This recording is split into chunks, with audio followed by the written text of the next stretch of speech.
understanding is when somebody truly sees you from the top of your head to the tip of your toes, to the point where there is like not even a millimeter of degree of like misalignment between the two of you.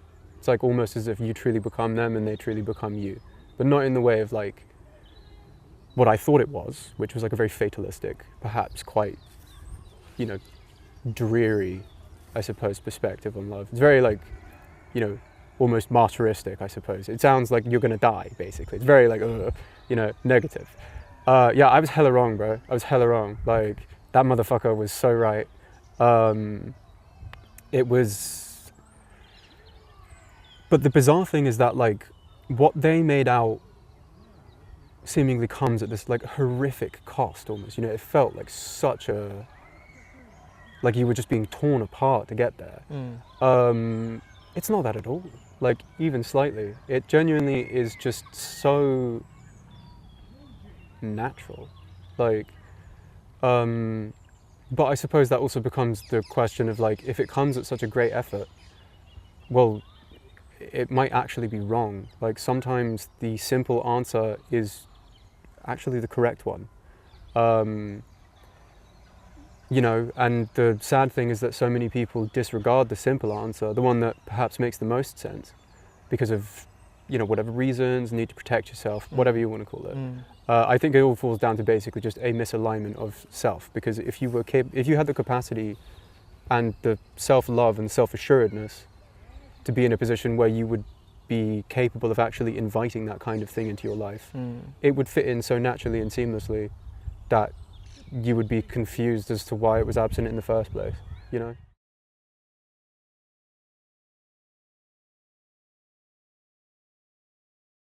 Let's go. 3, 2, 1. Hello, hello, hello. That was a better clap. Welcome What's up? to another episode of the Jeoffrey Sarpong podcast. Today, I'm here with Kieran. Yeah. Kieran, how are you? Yeah, I'm chilling, man. How are you? I'm good, man. It's a beautiful day. Yeah. It is a beautiful day and I can't complain. It's bright and sunny and it hurts. It hurts my pale, pale skin. Moving on, because I know we're going to get into So pale. tangent already. Yeah. But no, move on. No, it's a beautiful day and it's a good day to talk about love and It is a nice relationship. day. Which is why I know this is an ongoing conversation we've been having for years. But I thought it would be good to get you on here to speak about it, because we have both reached we're both older now, you know, and then every time we get older, we feel like we've got different perspectives on these conversations. Yeah. So I've been thinking about it a while, and so I thought I'd get you on here to speak about it. But let's always start it right. So first off, let's start with definitions, because I think it's important. Let's define what love is. Is love an evolutionary trait? Is it a virtue for us to aspire to? Or is it a feeling that you get? I think it's all of those, and probably more as well. Love is one of those awkward things where, like, it's an incredibly, I guess esoteric might be the right word for that. It's a tricky one to pin down specifically, but I think that's because it's one of those things that's just incredibly all-encompassing. Like, in an evolutionary sense, yeah, absolutely. Love, I think, began as an evolutionary thing, you know, to help us get to where we are now. Like, tribalism is literally in our nature. We love each other, desperately so. It's how we got here. You know, the need to band together and cooperate and share, I suppose, the moments of life, whatever those were for those people back then, resulted in the need to love each other. What was the second one again? Is it a virtue for us to aspire to, or is it just a feeling you get? I think this is also kind of tied into weirdly, the virtue part of it really ties into the evolutionary part of it as well, I think, definitely. I think it's quite literally in human nature, counter to what many people want to say now. It's actually in our nature to love each other. Is it our nature? Yeah, it's far more in our nature to cooperate than it is to kill each other. We want to cooperate with each other, but we're scared of other people taking away that cooperative ability and the stuff that we've cooperated to get for ourselves. So we kill each other, basically. It's the love for each other that creates the need to defend what we already have. And it blinds us in the sense of we're now unwilling to see that maybe with that love that we have could be shed outside as well. You know, it's one of those things, it's like kindness. You can share it, but you ain't gonna lose it. Like, you just give more and eventually, hopefully, they continue to give.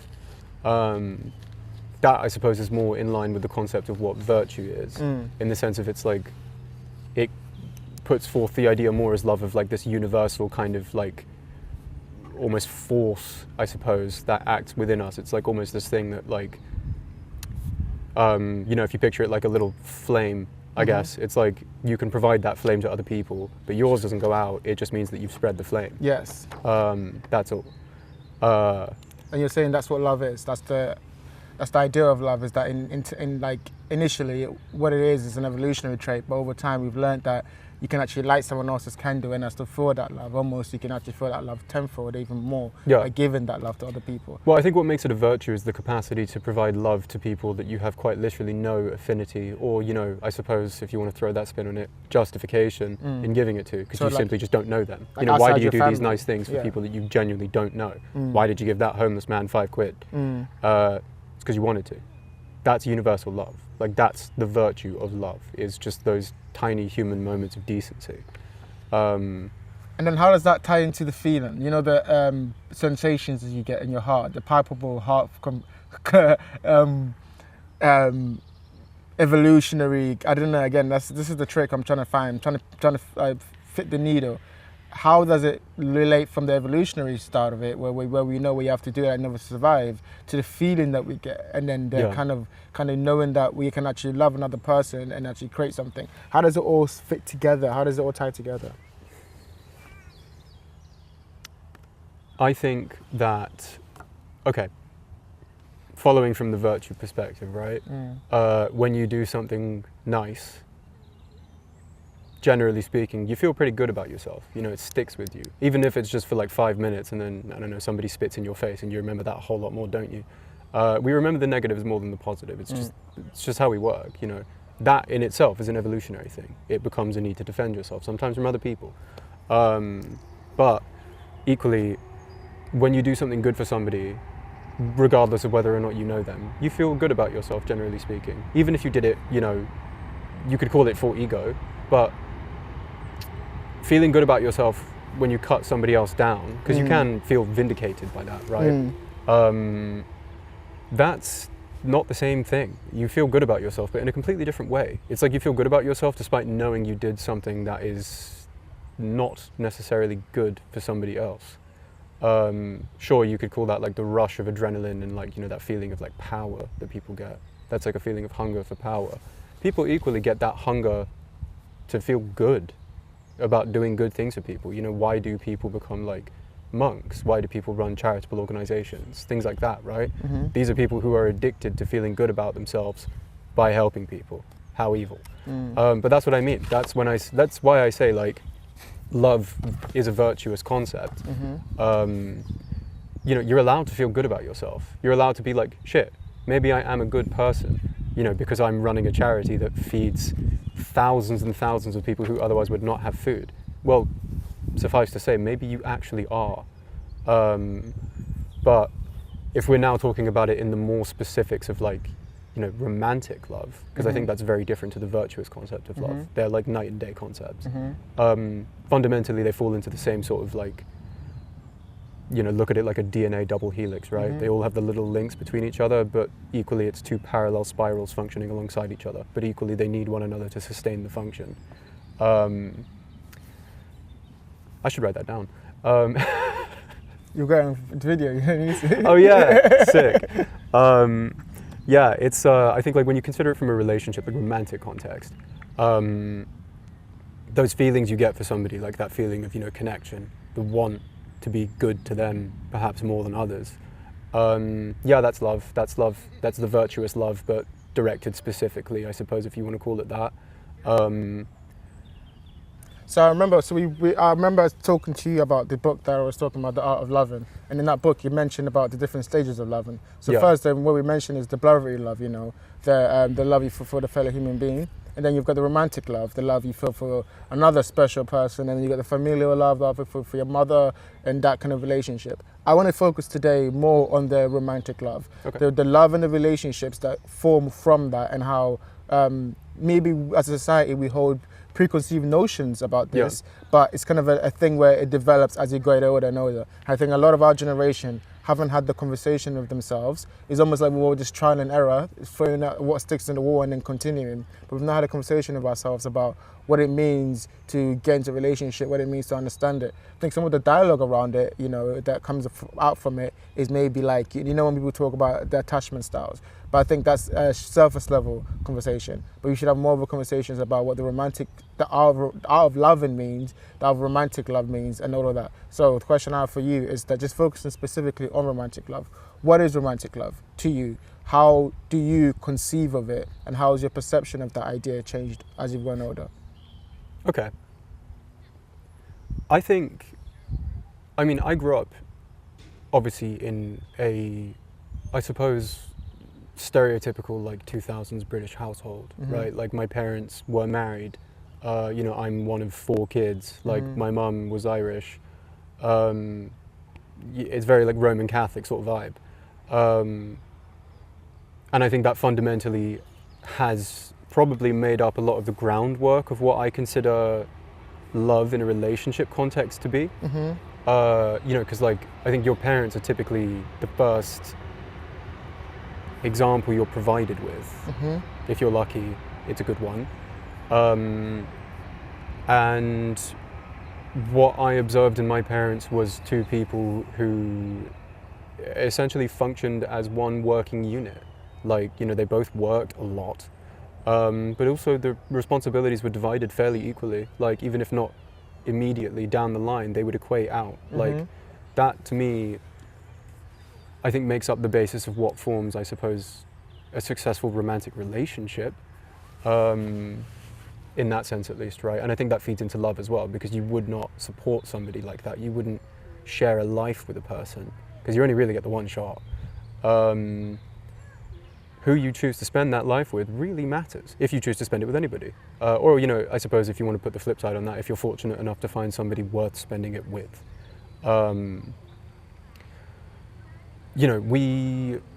We like to turn things into like a very, I suppose, economic model now of looking at relationships. It's almost like a sunk cost fallacy for a lot of people.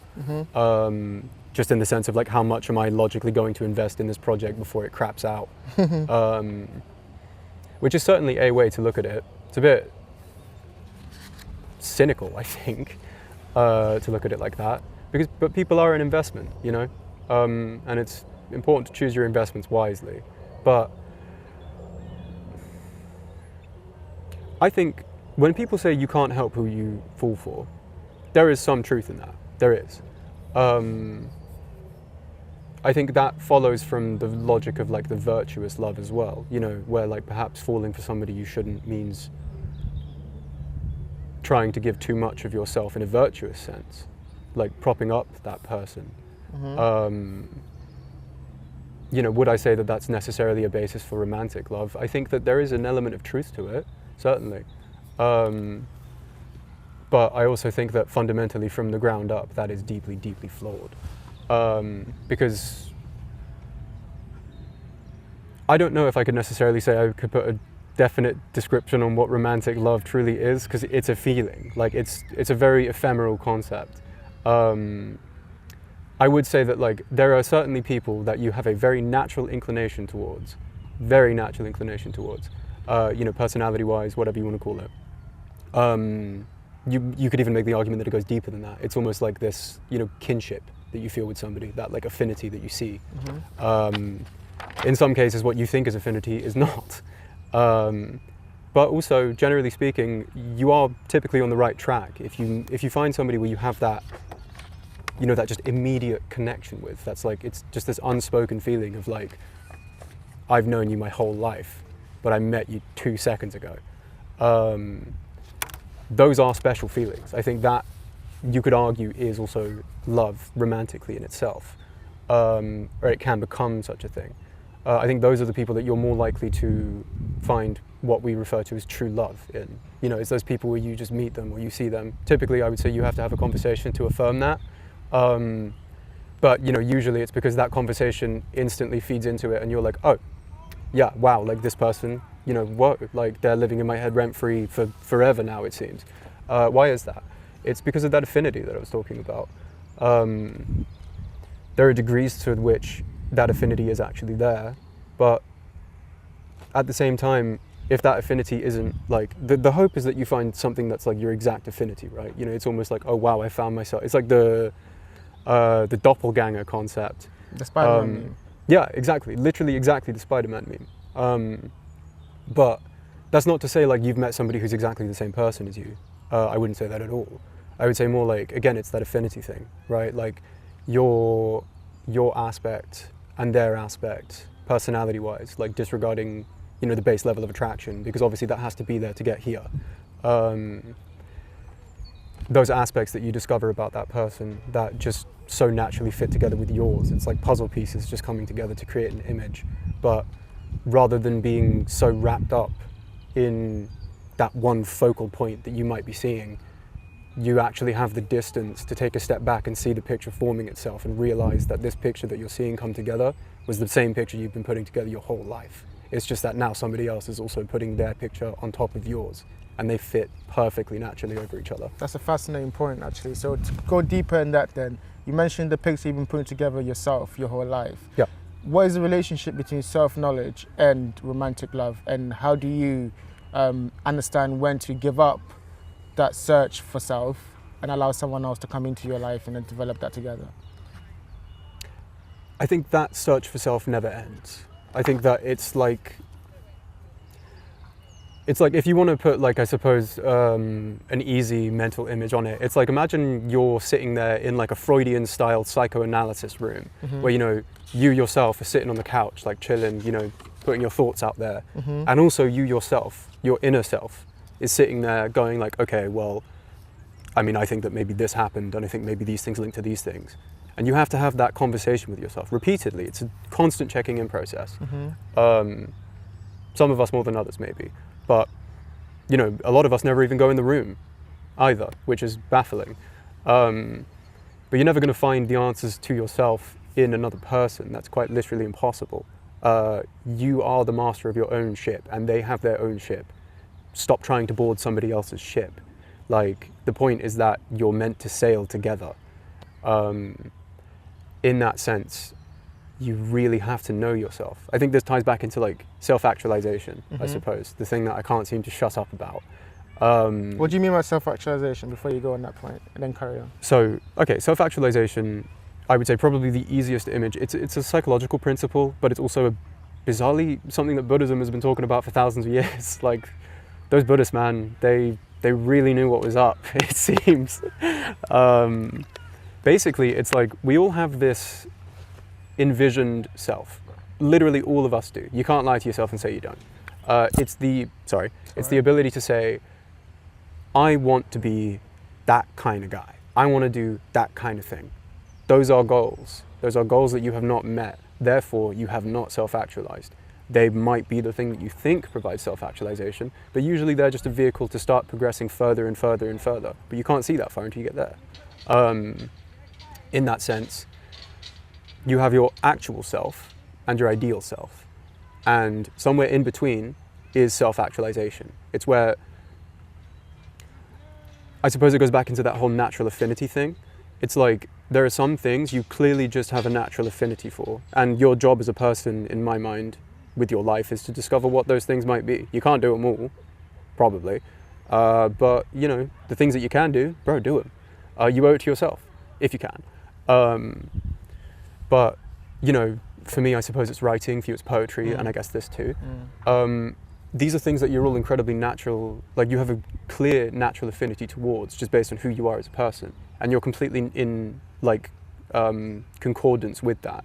You're moving in the direction that the stream of your life is flowing, because that's the direction it's meant to go. And you're not trying to resist that. You're not holding on to other things.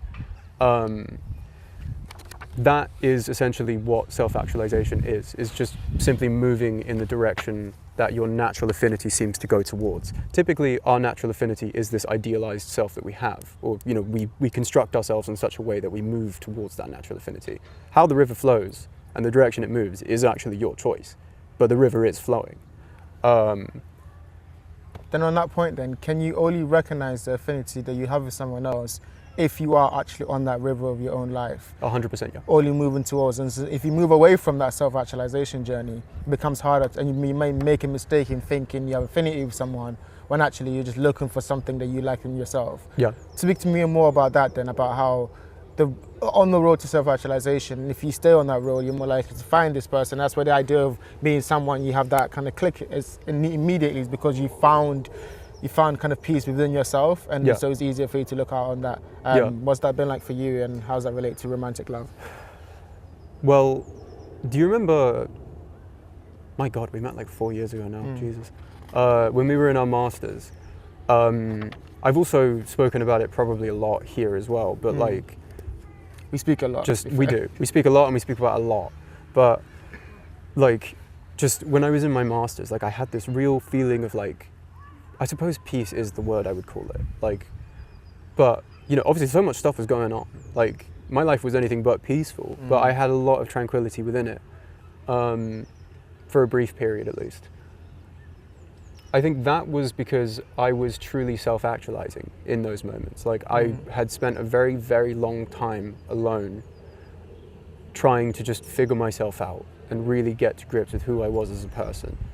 And I think that fundamentally allowed me to find peace with myself, just in the sense of like, I was no longer in resistance to the course of my life. I decided instead to just embrace it, and funnily enough, everything got way easier, and I started meeting really good people like you. And I think that's because I was moving very naturally towards the affinity and the inclination that my life was naturally taking. You know, I used to live in such denial over like a lot of the things I wanted from my life, I suppose dream-wise. But really that was a lack of faith in myself, and you know, eventually I had to confront that too. And here I am now, and I feel like I've really embraced that aspect of myself because, well, I mean, Jesus, it's my PhD, so can't really get more serious than that. Like, I've really hedged my bets there, but equally, that has also allowed me, I suppose, to turn that outwards instead, because that's really what it is. It's like you take the internal and then you begin to look for it in the external. You know, those natural affinities we have, like the brotherly love. I think that kind of natural affinity that we had towards each other, it's like we just locked eyes and we're like, brother. You know, why is that? It's because we were both moving in a direction that was naturally towards our affinities. Equally, that applies with meeting romantic partners too. If you have love for yourself and you're able to then turn it and direct it outwards towards existence as a whole, you find that it does have specific homes, and those homes are usually in the faces of people. But it's encountering the right face, I suppose, that a lot of people seem to have trouble with. Like, you know, so I say this as if it's really incredibly simple. It's not. It's really not. On that point too, about how not simple it is, we've talked about the feeling of love, that initial affinity that you have with someone. Yeah. What is the skill involved in love, and what's the skill? Because obviously, I think some people would say that love is not just a feeling, but it's also a skill that you have to learn. Is there a contradiction in that? How do you balance that contradiction in yourself? Romantic love is essentially a giant web of incredibly deliberate actions that result from a feeling that you quite naturally feel, out of no one's fault, but just you happen to meet the right person, hopefully. In that sense, I guess, like, it is a skill. It is a skill in the sense of, like, you have to learn. Part of the fun as well is that you learn what works with this person. You know, maybe some of your skill set quite simply just isn't needed here. And not needed in the sense of like it was worthless, just in the sense of like, well, you know, maybe those skills just, you could perhaps direct them at yourself rather than at somebody else, because they don't need you to burn that energy on them, and instead you can invest a different kind of energy into another kind of skill.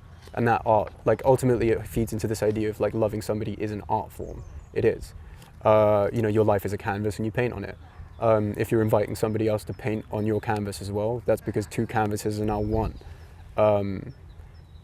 Whatever picture you choose to make, that is entirely based on how well you can actually work with this person. You know, if the colors of your life don't really mix, who are you kidding?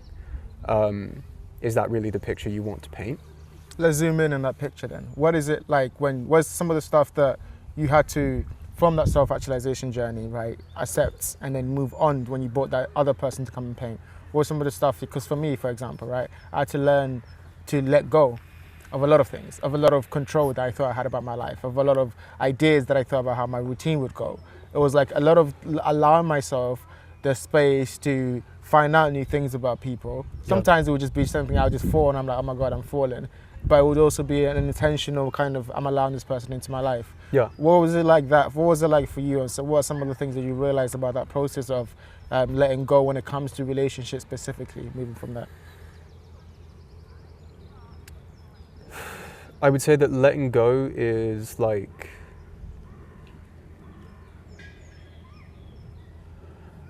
letting go, I agree with you, is very, very, very difficult. You know, if we're going to follow that logic of like, you know, the river of life, I suppose, letting go is like, imagine instead of going with the river and moving with change, you're clinging to reeds on the riverbank, trying to keep yourself where you are. The river continues to flow against you, and my God, is it not fucking tiring to hold on to those goddamn reeds? The fear is the free falling, really, you know, because like, let's face it, you're completely in the dark. It's a river, but you can't see fucking anything, so you have no idea when you get to come up for air. The fear is allowing yourself to be carried away by the current, knowing that you will continue to breathe regardless, because you are genuinely afraid of drowning. Letting go is just being able to let go of those reeds and trust that the current will take you where you need to go, and that you will respond accordingly to the challenges that life throws you. If you need to kick, start kicking, dude. Like, you're only going to hold yourself back. But you can also kick in the wrong direction, and that's also a problem. You know, a lot of people, when it comes to changing and the struggle to accept it in whatever form it takes, you know, the ending of a romantic relationship, for example, I guess, that's a big change. It's a scary change, and you're clinging to a lot of reeds, usually. In that sense, having the confidence in yourself to let go and trust that you will be able to continue alone without the need for these reeds or this other person, because their life course has now changed. Your rivers are no longer connected. Maybe they weren't for a long time and you were just in denial of that. But you have to have faith in yourself. And this is where self-actualization comes back into it. It's how well do you know yourself? You may have lost what you think you know yourself as during that time, during the time of those rivers converging. It can be very blinding. But you have to trust yourself in the sense that you will still be able to find yourself again, because you were never really lost. You just were no longer relying on yourself to keep everything afloat. That's the scary part, is that you have to trust that you'll be able to keep yourself afloat. Because you can. You always can. How you go about it matters though, because if you are really not going to help yourself, well, you might drown anyway. You know, like, it's hard. It's really hard. Like, change is violent sometimes, not always, you know, sometimes it's really nice. Like, now, recently, I've undergone a lot of change, I think. A lot of it was really violent as well. But, you know, I have faith in myself, man. That's really all I needed. It was tested a lot.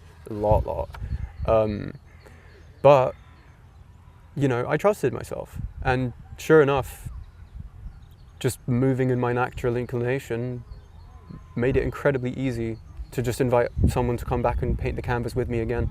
Like, you just have to trust yourself.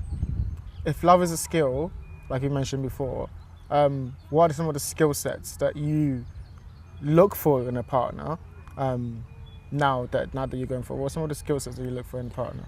I mean, well, this is, I suppose, an incredibly personal thing. It's literally different for everybody. I'm going to say pretty obvious things that everybody would go, yeah, of course. You know, like, I suppose, dependable, right? I don't mean like, oh, you know, carry me. I mean more like, just, I know I can rely on you, basically. But also, to be honest, I think,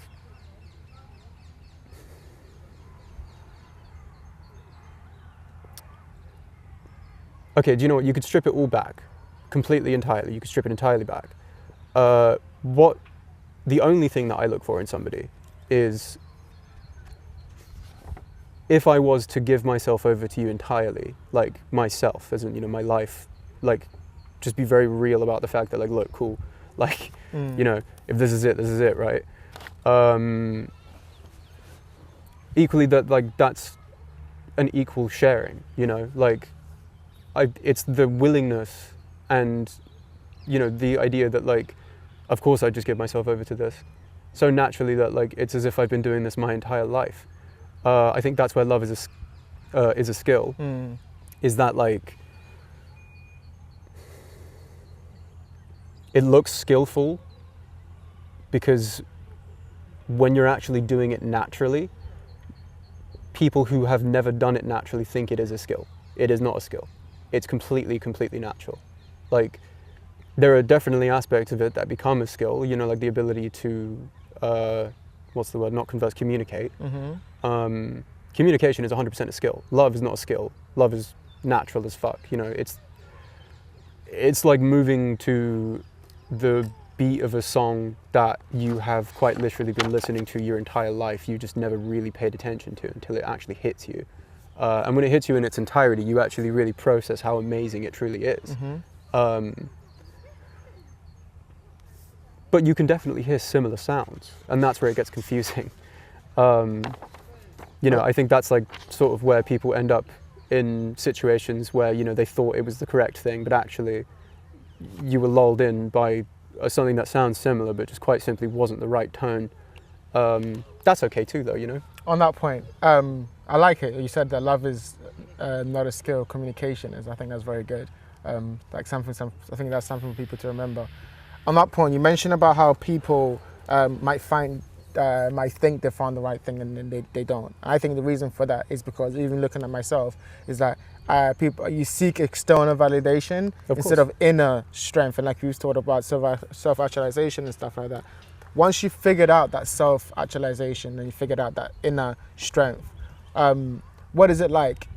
Coming back to that communication thing, what is it like when you're breaking out of that shell into allowing people to come back into your life again? You mentioned it's just like, it's natural and it's, you know, all you do is just open yourself up to it. But that communication that you're talking about, what's some of the skill sets that it takes to be able to differentiate between those two, where you're not seeking external validation, but you're actually letting someone come in and paint that canvas with you?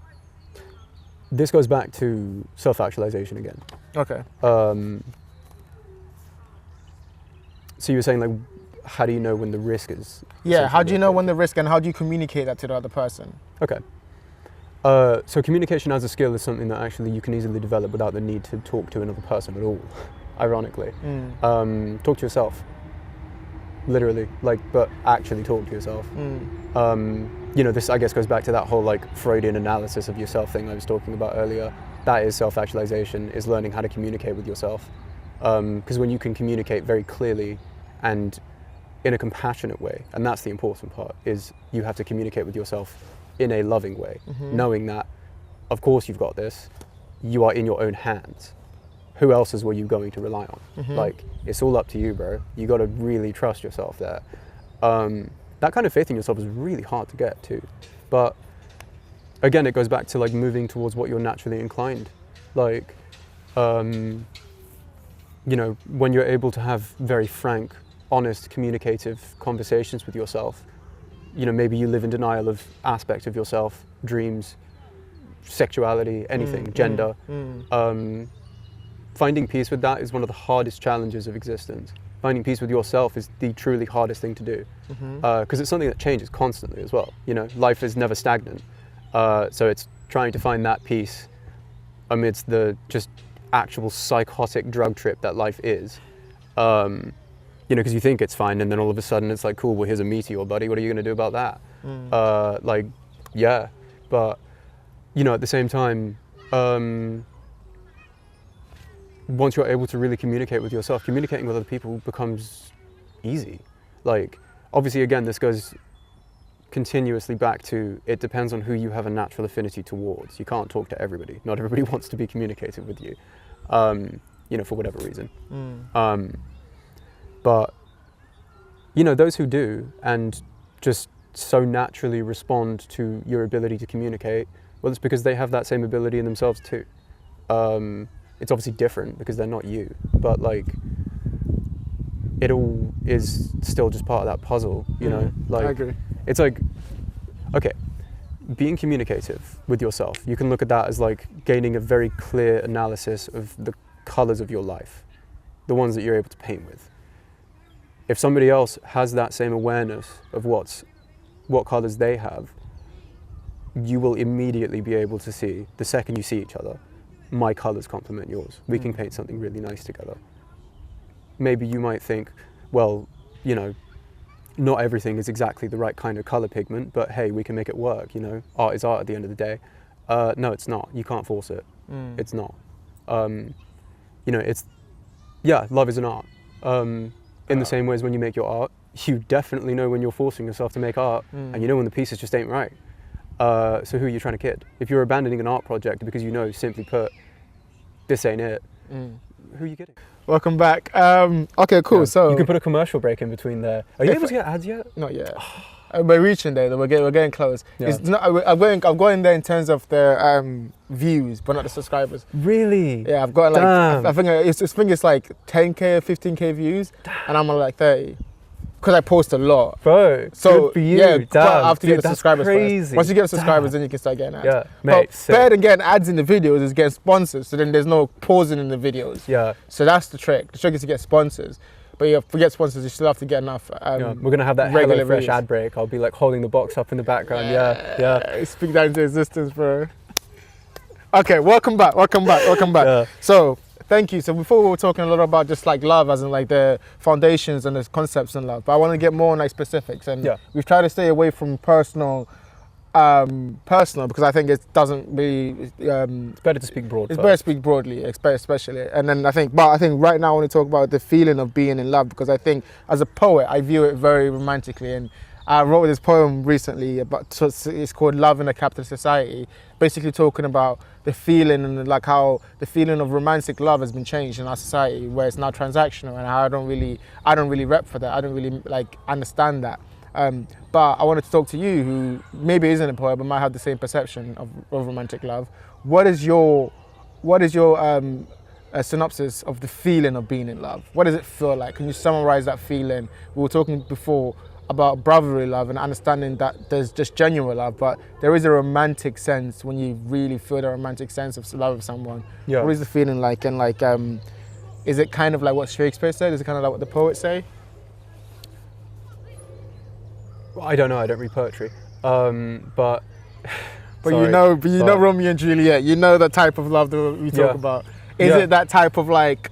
Does it fulfill life? Does it make life worth living? I see, right. Yeah. Does it, that thing where you're just running around in the trees, skipping, and the flowers are turning into very bloom? Hollywood kind of romance, you might say. No, not even slightly. It's nothing like those things. That's a completely idealized perception of what love is. I think it hits on the general beats of what love feels like, I suppose.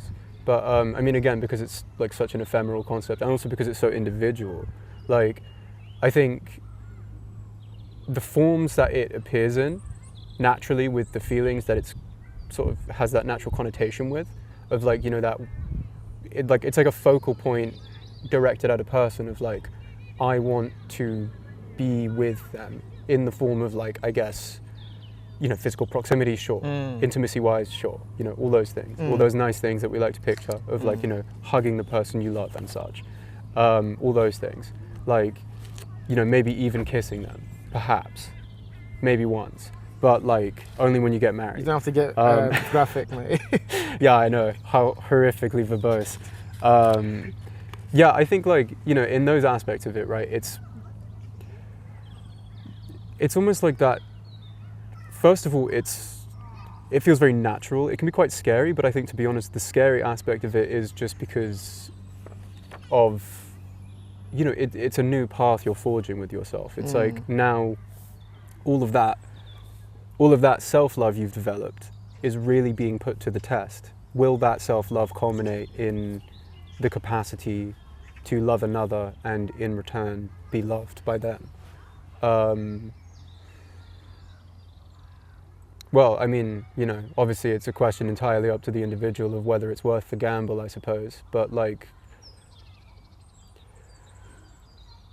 I can say I've been wrong enough to know that, like,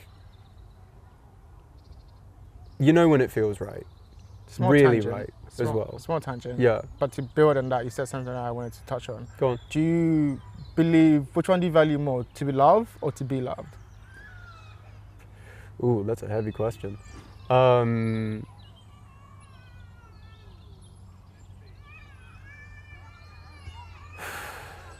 would say probably to love, you know. But equally I say that because I feel like I actually understand now what I always wanted when I said I want someone to love me. I actually get that now. Bizarrely, I was right too, which is an odd one, you know, but I think again that just falls back on, like, you paint that actualized image in your head and you try and strive towards it. It just feeds into that whole natural affinity thing again and again and again. You know, much like the spiral that we're all caught in. The Buddha, man, that dude really cooked. What was it? But, what was the? What was your idea of being loved?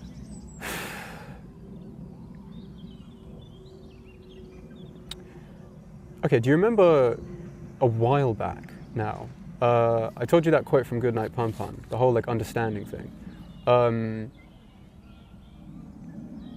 I think I kind of get that now. I really do. Like, at first I thought that that was just this, like, you know, kind of bizarre, like, very, you know, almost sad, twisted concept of, like. What was the quote? Do you remember? Yeah, it was like, well, not exactly, unfortunately, but it was something like, understanding is when somebody truly sees you from the top of your head to the tip of your toes, to the point where there is like not even a millimeter of degree of like misalignment between the two of you. It's like almost as if you truly become them and they truly become you, but not in the way of like what I thought it was, which was like a very fatalistic, perhaps quite, you know, dreary, I suppose, perspective on love. It's very like, you know, almost martyristic, I suppose. It sounds like you're gonna die, basically. It's very like, you know, negative. Yeah, I was hella wrong, bro. I was hella wrong. Like, that motherfucker was so right. It was, but the bizarre thing is that, like, what they made out seemingly comes at this like horrific cost almost, you know. It felt like such a, like you were just being torn apart to get there. It's not that at all, like, even slightly. It genuinely is just so natural, like, but I suppose that also becomes the question of, like, if it comes at such a great effort, well, it might actually be wrong. Like, sometimes the simple answer is actually the correct one. You know, and the sad thing is that so many people disregard the simple answer, the one that perhaps makes the most sense, because of, you know, whatever reasons, need to protect yourself, whatever you want to call it. I think it all falls down to basically just a misalignment of self, because if you were if you had the capacity and the self-love and self-assuredness to be in a position where you would be capable of actually inviting that kind of thing into your life, it would fit in so naturally and seamlessly that you would be confused as to why it was absent in the first place, you know? Touching on that then, it seems to me, looking out into broader society, that we've turned love into a transaction where we're kind of looking for the best value. Like you mentioned earlier at the top of the episode, where you're talking about how we kind of look for what is this person going to give me type of mentality, right, rather than finding true connection. Why do you think, let's diagnose that for a second also, why do you think that is? And like, just on that point also speak about the gender war that seems to be brewing underneath our society, with like the idea that men hate women and women hate men, and like you know, like this idea that we're bad for each other, or like the other side thinks the other side doesn't really care, and how that is going to affect love at the, like, that's the first tragedy, you know, like, you know. But like, this first idea is to diagnose that, what is that capitalist type of love look like in our society, where it's all transactional? Why do you think that is? And how do you think that harms, if you think that harms individuals, how do you think it harms individuals? I think you kind of hit it on the head as you were describing it to me. You said, like, you know, that aspect of like, what can you give me? When we say that, right, we're not really saying what we're saying. The idea of what can you give me, that doesn't mean we say it means in a relationship context. We don't mean that. We don't mean that at all. When people say that, they actually think, does this person, you know, make enough money? Like, what can they provide? Comforts-wise, you know, vice-wise, sex, access to things that you might not have, power, influence, all these things. Just straight up, whether or not you think they're hot. Like, it's, well, maybe not that last one, it kind of matters, I can't lie, but again, we're not really saying what actually matters there when we say, what can you offer me? Like, when I think, what can you offer me in like the context of like a partner, I don't give a shit about what you do. Like, well, I mean, I do. I don't want you to be like a nefarious person, I suppose. But like, you know, it's your character. That's what I care about. Like, what kind of person are you? Do you care about others? Do you, like, are you like me? I guess is the question you're really asking. And also, where are we different? Like, all these things, like, what can you offer each other is like, it shouldn't really be what the hell can you give me? It should be more like, okay, well, I see that your life is like this. Do I have anything to offer you? You know, if it's myself, like, the question of whether or not that's enough shouldn't really be shouldn't be a problem if you have a good feeling about yourself. You know, like, but at the same time, I think the transactionary nature of it falls down to, like I was saying before, you know, it's that, like, what can you offer me in the shallows of the pond, I guess, like, you know, the money aspect, the vice, like, whatever else, you know, clothes, like all these things that don't actually mean goddamn anything. Because who cares? Like, are you a good person? You know, like, who are you? Do you compliment me? Like, not like literally as in, you know, like, oh, I think you're fit. I mean more like, you know, like, who are you as a person? Like, does your moral character complement mine? I suppose if you want to bring it to that sort of direction, which I feel like is where you maybe wanted to go. Yeah, of course, yeah. Yeah, that matters. But, you know, as much as I, in my weaker moments, might desperately want to convince myself of the idea that everyone's moral character is deplorable and we're all perhaps better off being flattened like pancakes under a giant meteor, man, I'm hella wrong every goddamn time, and I am always so glad about that fact. Because, like, yeah, of course there are people out there with, like, you know, who, all this stuff that I've just said, right? I bet that there are people in your life, I know there are people in my life, I'm thinking about them right now, who think pretty much more or less exactly the same as I do. Like, I haven't said anything that should be like, yeah, I wouldn't say like a great revelation to anybody. Yeah. It should just make sense. And, you know, if you have someone in specific in mind, hey, good for you. But, like, at the same time, it's like, well, if you're not with them and you consider all the things that I've just said, why? That's a good question. But then that falls back onto self-actualization. Like, do you have stuff that you need to sort out? Yeah. Because that's okay, but they don't have to be mutually exclusive. You can kind of juggle if you really try. But yeah, I don't know, man. I think it's a fascinating point that you make, and I'd like to say a couple of things on that too. I think, first off, the capitalist society that we live in, I don't care here or no there when it comes to the society being capitalist and what it does for economy, but I do care how it affects people's relationships and how the connection is diluted. How we value each other. Because we value each other now as currency, and I think that's a misstep in human evolution. We shouldn't really look at each other like that.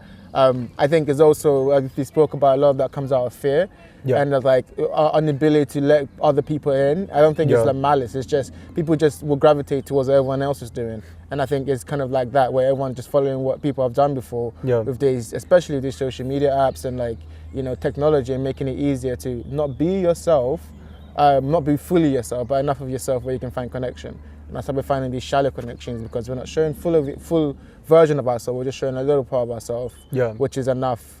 But I mean, some people just can't live like that. I'm one of those people. I have to have full connection, otherwise it's not worth it. No, I understand that too. Like,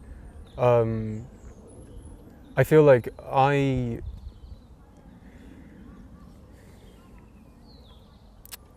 came from the other side of the argument, I guess. Like, I very much spent quite a lot of and I'm sure like a lot of people would relate to this too.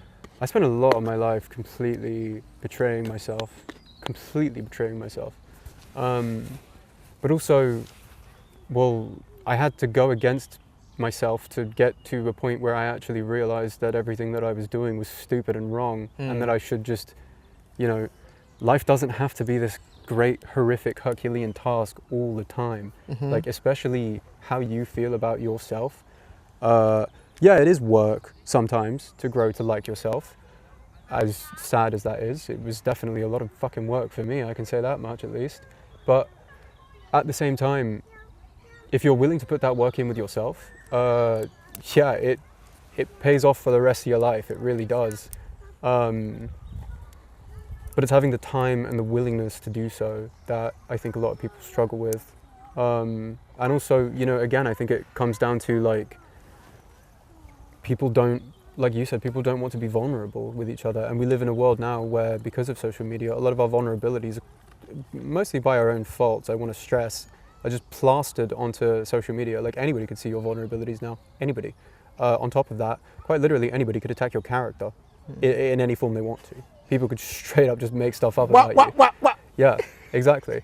You know, and I think that is really poisoning people in the sense of just we're becoming so like afraid of each other. We're so afraid of each other that we're reverting almost back into like tribalistic attitudes.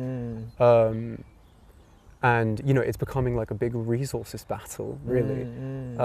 Which, to be fair, this was a pretty obvious logical conclusion based on, you know, the pretty much since World War II, really, we've kind of been going down this road as a planet and a species.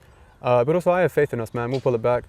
You know? I do believe that too. It's whether or not you believe, I suppose, you know, like right back at the beginning of the whole thing, do you believe that we're more inclined to kill each other or to actually love each other? That kind of will be the question that defines what makes the human race. I think quite obviously our nature is love, so we're more inclined to love each other. That's why we feel good when we do it. I think there are forces at play, systems and evil actors in the world, who make it very confusing for us. A lot of us, you know, they kind of separate us. And I think some of those forces are even done on ourselves, self-inflicted. For example, technology.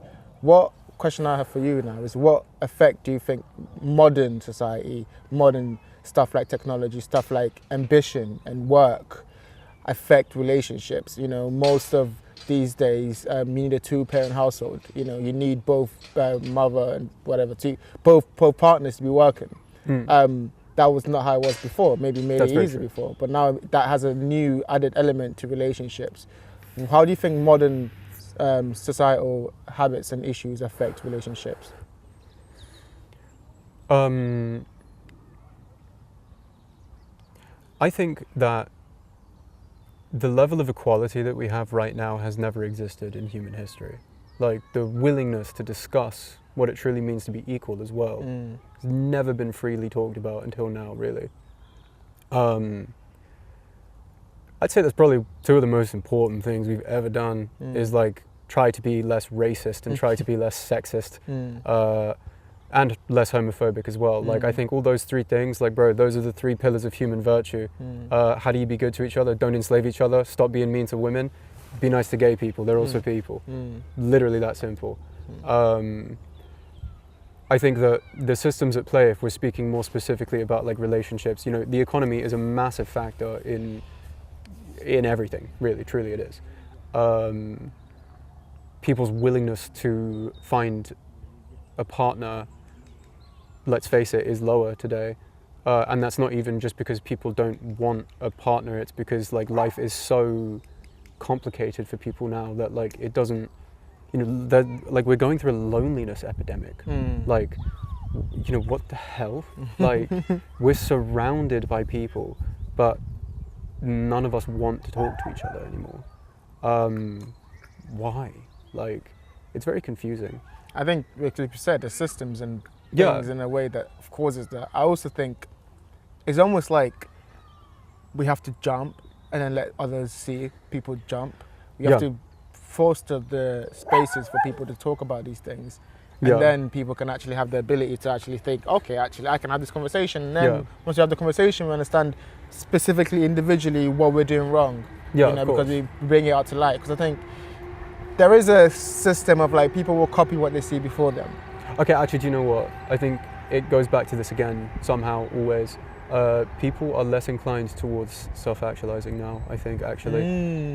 I think like the competition is so fierce, and questions of worth are so centered around capital and the capacity to make capital, to have influence, whatever, that people are doing stuff, like so many of us, so many people from vastly different cultures to mine have had basically their entire lives dictated for them. It wasn't really a question of what were you inclined towards, it was more a question of do this, we need money. The same can be said today, it will be said tomorrow. That shit is sad. But, like, I speak from a position where I'm actually capable and I was given the free capacity to try and pursue what I wanted. It is a huge risk, but like it was freely mine to take. We're in a position in history now where like a question of self-actualization actually does get to be raised. But also life itself has become vastly more complicated. Like back in the past, your self-actualization may have came from the fact that your dad was a farmer and now you are also a farmer, regardless of whether or not you had a natural inclination towards it. But you quite literally didn't have the capacity to picture a better life. Now, because of the advent of the internet, social media, celebrity culture, all of those things, we're really given, some of us anyway, the freedom to chase these things. But also these things are projected onto us as like, this is the right answer. Your natural affinity, your capacity to self-actualize is not the priority. And that fundamentally is the problem. That is why people are so alienated from one another. It's why people, like you said, right, who's going to take that first step? Whoever the fuck self-actualizes first, really. Because somebody has to have the confidence to go, yeah, like, I want this. Or like, I suppose in the context of a romantic relationship specifically, having the willingness and self-confidence to go, I want you. I know you do too. Clearly we're both naturally inclined towards each other. Like, who are we kidding? That's beautiful. I think that's the poetic love that... But that's also an extremely idealized perspective on it. Like, I think on that everybody's point, situation is unique. On that point, you made that point earlier, and I often think about this. Life is just an idealized version of what you want in your head. Like, these goals and dreams, even what we talk about, like, you can live for what life offers you, the non-idealized version. But if you go for the idealized version because it's something in your heart, it's something you truly want, and it comes to pass, that's just you manifesting things you care about. The idealized version of love is just you hoping for something more than what society's told you is possible. It's just you hoping for something more than... It's when it becomes corrupted, when it becomes one-sided, and when it becomes not based on love, but actually based on want and need, is when it becomes a problem. But if you just say, I have an idealized version of love, I have a romantic version of love, like I have, and I've said, like, I really believe in romantic love to its core. I believe in what it offers. I believe in how it changes people. And I want that, and I don't want anything else. You really are a hopeless romantic, Jeff. I'm a poet, what can I say? But, like, that's standing for something. And that's actually, like, going for something that you care about. Because otherwise, like you've said, you fall into this transactional loop, which I think a lot of people have fallen into, which I think is no fault of their own. I think it's them adapting to the environment, which I've also done. But it's like, that doesn't sustain you. And so why would you do that? Okay, let's bring this home. So what I've often thought about is, I think I'll ask you this question too, is now that we've defined what relationship is, I wanted to think about how it separates from the next level of it, which traditionally is marriage. In this modern day, in this modern era of us living together before we get married, of us kind of like having that kind of shared income, shared household, way before we get married, which was saved for marriage before. What does marriage mean nowadays? What does marriage do? What's the difference between relationship and marriage? It's returned to what I think it was always intended to be, ironically, which is symbolic. Look, marriage existed before all this bureaucratic shit existed. Like, it's just that now there's all this bureaucratic shit on top of it. But people have really started to question the necessity of marriage, and that's completely fair. To me, if we're purely talking about it from a symbolic perspective, because that's the only way that I entertain it, really, you know, like, I don't care about sharing capital or whatever. Like, these things don't concern me in a relationship. It's not the priority in the slightest. But I guess when it comes to, like, the marriage side of it, like the symbolism of it, yeah, you know, it kind of goes back to, like, well, why did you tell this person that you love them in the first place? Like, you're kind of planting a stick in the ground and going, okay, cool, this is where I want to set some shit up. Like, what's wrong with that? It's good to have signposts to refer back to, especially when you feel like you're getting lost. Like, you know, it just becomes one of those things. Like, it's just more evidence of the road you're walking together, I guess. So why do you think there's such a big divorce rate going on? Why do you think there's such a split in marriages? That's a generational transition, really. You know, I think, like, look, people get divorced a dime a dozen, right? But that's also because trauma is thrown around more freely than cash is today. Like, a lot of people, I suppose, a lot of people model themselves after celebrities now. You know, people are big on that. Bro, look at the people these celebrities are. They're genuinely traumatized, like, actual disasters of people who just have to put on this skin suit of, like, you know, beauty to go and attend award shows occasionally and, like, you know, pretend to be people for film and stuff. But, like, beneath it, at their core, so many of them are so horrifically damaged. It's actually really sad.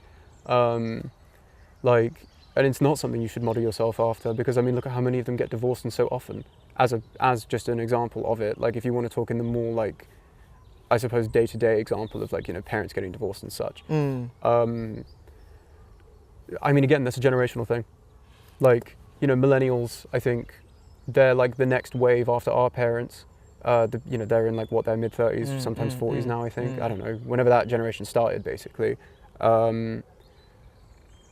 I have high hopes for them, to be honest, relationship-wise. I think they'll do all right, you know? They might curve that, because also, like, you know, most of them might stay together forever and straight up never get married, and that's fine too. But those that choose to very well might stay together more often than, for example, people from our parents' generation would. Why is divorce so prevalent? Well, it's accessible to people now, that's why.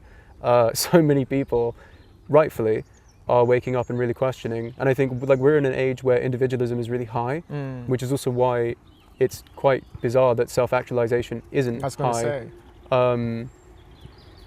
But I think that starting that journey of trying to self-actualize begins with, if you're in a relationship, married or not, dude, are you happy?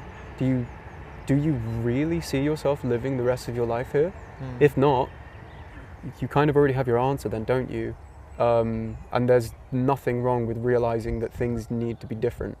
That's self-actualizing, is the very uncomfortable process of literally shedding an entire skin you've walked around in for sometimes decades. I completely agree. Okay, final question. Yeah. If love requires work and requires all this shedding of previous skins and understanding of self and, you know, kind of that duality also, the other person needs to do that also, how do we cultivate it instead of passively waiting for it? I think a lot of our generation passively wait for, I think that's why there's that kind of, like, listlessness and loneliness, because they want to wait for it to just show up like they're seen in the movies. You know, how do we cultivate that relationship and be intentional about finding that love outside of the apps, but we can also include the apps because that works also, but also yeah, how do we cultivate that and from that develop a successful relationship? What's the basis for both? Okay. Difficult question. Not really. Here's what I think. So I've been reading a lot of Taoist stuff lately. I'm not going to get into that because it's not about that. But I'm just going to talk about, like, this one image that, like, was presented that I think is very bizarrely fitting for this, right? You kind of have to imagine that you have to act as a heron, in the sense of herons don't do anything. They just stand there in the lake, completely still, sometimes for ages. That's them waiting for the right opportunity. Because the second it comes by, they catch it with no problems. And it's a completely seamless movement. And then they're good. That's what it means. Just like, look, we're surrounded by opportunity. Surrounded by opportunity. In the dating pool in particular, that's especially the case now. I mean, if you look at dating apps, for example, people are more accessible than ever. Sex is far more accessible than ever. So is relationships, ironically, if you wait for the right opportunity. But it depends on what you want to be, really. What are you looking for, you know? That's also a pretty valid question, and I don't think that it's anything there. There's nothing wrong with, like, not looking for a relationship, you know? If you're not after that, you're not after that, bro. Like, who cares? Live your life, do your thing. Genuinely, if you're happy, truly happy, and you're moving completely inclined towards the self you feel you are, well, you're not wrong, and I'm not right. Like, this is just what I do. This is what works for me. This is my nature, and I'm moving inclined towards it. I am a relationships person, it seems. Not everybody is, and that's okay too. But to each their own, innit? Like, and whatever. If you are, just be happy. How do you, if you are a relationship person, how do you build a successful relationship once you found the person that you're looking for? How do you sustain in that? Communicate, that's the skill. Like, loving them is the easy part, bro. It's the skill of communication, patience, like practicing, you know, virtue in the sense of like patience, like I said, like, you know, having the capacity to be malleable in pretty much any situation as well, willingness to hear somebody out regardless of whatever it is. You know, these things are all skills. Like, when people say love is hard, no, it is not. Love is fucking easy as hell. It's so natural. No, the hard part is all of the skills you are required to have in order to successfully love a person, I think. I think that's true. I think a lot of that ties back to what we were talking about before at the beginning of the episode with self-actualization. Yeah. You're going on that journey yourself, you're finding yourself, and finding that self, you find another person who's doing that too, and then you decide to go on that journey together. I think that's what the original ideas of love from all these books and classics that I read, that's what they tried to portray. And then it's been skewed left or skewed because all these new technologies has offered us so much opportunities, you know, like, you know, there's that, the Matrix, you know, the lady in the red dress, like, Neo, are you paying attention? Lady in the red dress walks past. He wasn't paying attention to what he actually was supposed to be looking for, which is love, which is connection, which is, I believe, genuinely building the family. Because I think that's what's I think all these things that we search for are counterfeit to that thing that we really care about. You know, like, genuine connection is what we really care about, but we actually look for like steep, little buzzes of that on social media, little like, ticks and likes and all these things that we think that will replace that, when it's not. It's actually just goes right to the source, is actually what's important. But again, that's just my point of view. I mean, I suppose happiness in the moment, it's up to you whether or not it makes up for the emptiness you're left with, I guess. That's a beautiful way to end it. Well, thank you so much, bro. As that always. was a very bleak way to end it, Jesus. No, but that's true, and I think that's the message that people need. Dude. Yeah. Until next time, peace.